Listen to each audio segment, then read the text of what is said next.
My mom puts dinner on the table. I'm asking you. No. Oh, okay. N. Oh. No. You ain't know nothing. You telling me you understand? We make mistakes. No. Here, let me spell it out for you. N. O. Relax, Ethan. No. Forget that. I did do it. Your wife can't.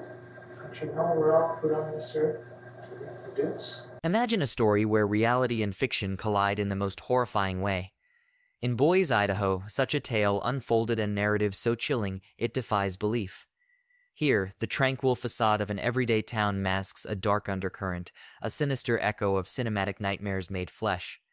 We invite you on a journey to unravel the unsettling case of Ethan Wendam, a young life that mirrored the darkest corners of cinema, blurring the lines between the artifice of film and the stark, often brutal reality of life. Join us as we delve deep into a world where the fantastical horrors of the silver screen become a harrowing, tangible truth and discover the story of a reality so distorted it mirrors the most unsettling tales of fiction. In the tranquility of Boise, a city where peace and calm usually reign, an unsettling undercurrent was stirring. This picturesque community, known for its friendly faces and scenic landscapes, was unknowingly harboring a growing tempest. At the heart of this storm was Ethan Wendam, a seemingly ordinary teenager whose life was anything but typical.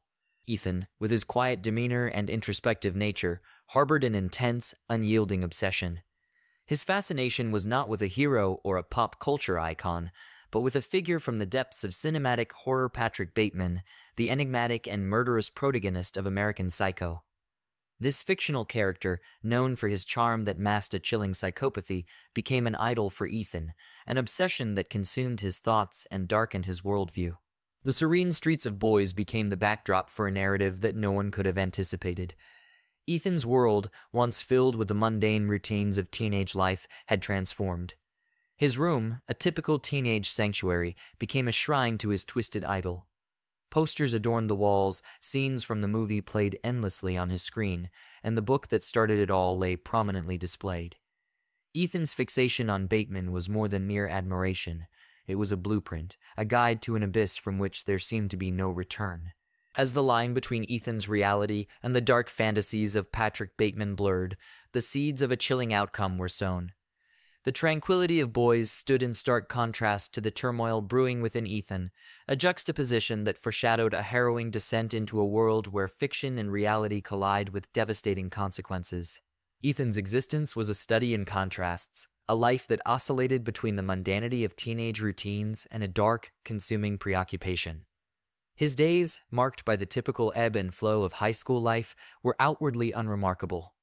Yet, beneath this veneer of normalcy, a profound transformation was underway, his psyche increasingly enthralled by the grotesque allure of Patrick Bateman, the protagonist of American Psycho. This fixation was no mere fascination, it was an immersion, a deliberate journey into the depths of a twisted psyche. Ethan's room, once a typical teenage retreat, had metamorphosed into a sanctuary of his obsession. Walls that once bore the typical adornments of youth were now canvases displaying the chilling visage of Bateman, his cold, smirking countenance overseeing the room.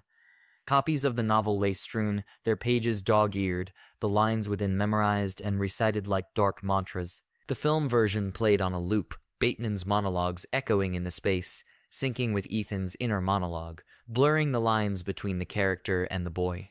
His emulation of Bateman transcended mere idolatry. It was an aspiration to replicate, to inhabit the very essence of his idol's chilling persona.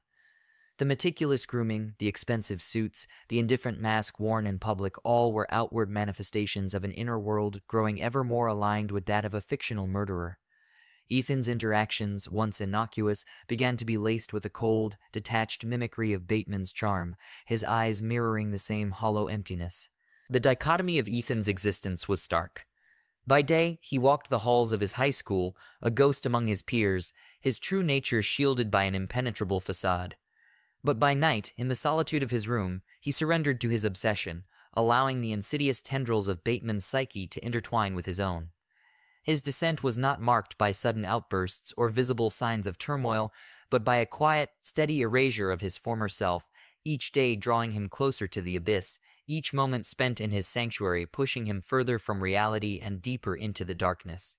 The line between Ethan's twisted fantasies and grim reality was obliterated one fateful night.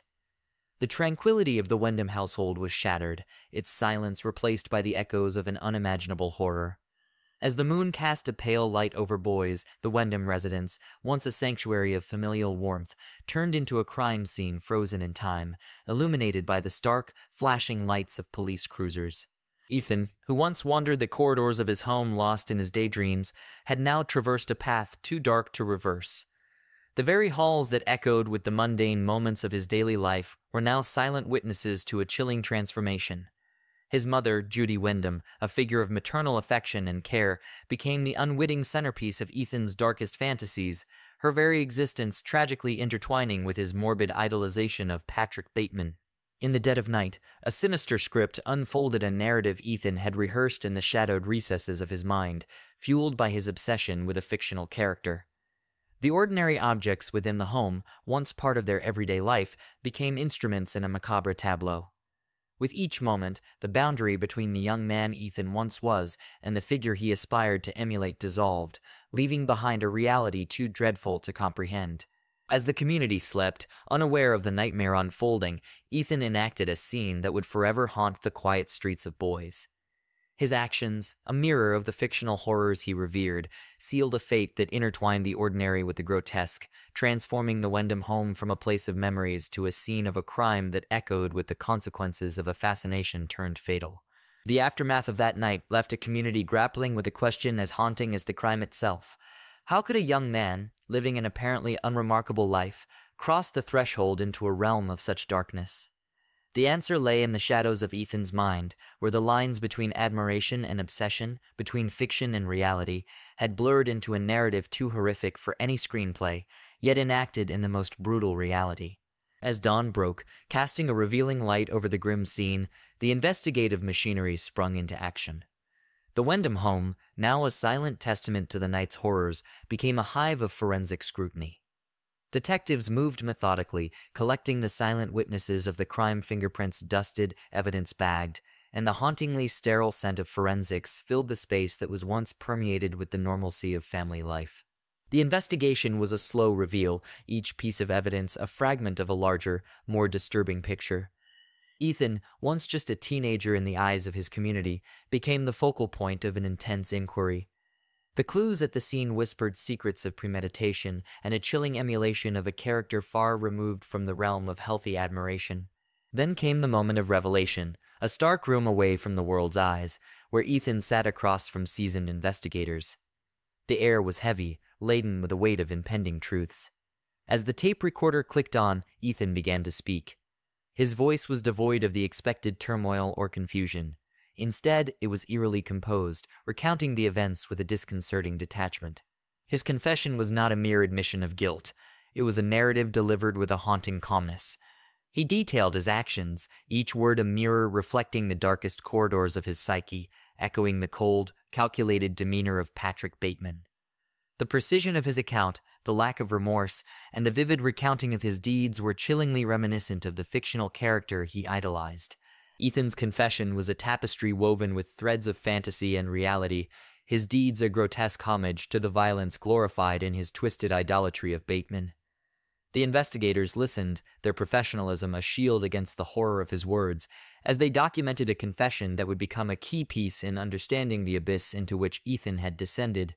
The gravity of Ethan's admission resonated far beyond the confines of the interrogation room, echoing through the legal system and the community, leaving an indelible mark on all who bore witness to the tale of a young man lost to the darkest parts of his imagination, where his obsession with a fictional murderer had manifested into a grim reality.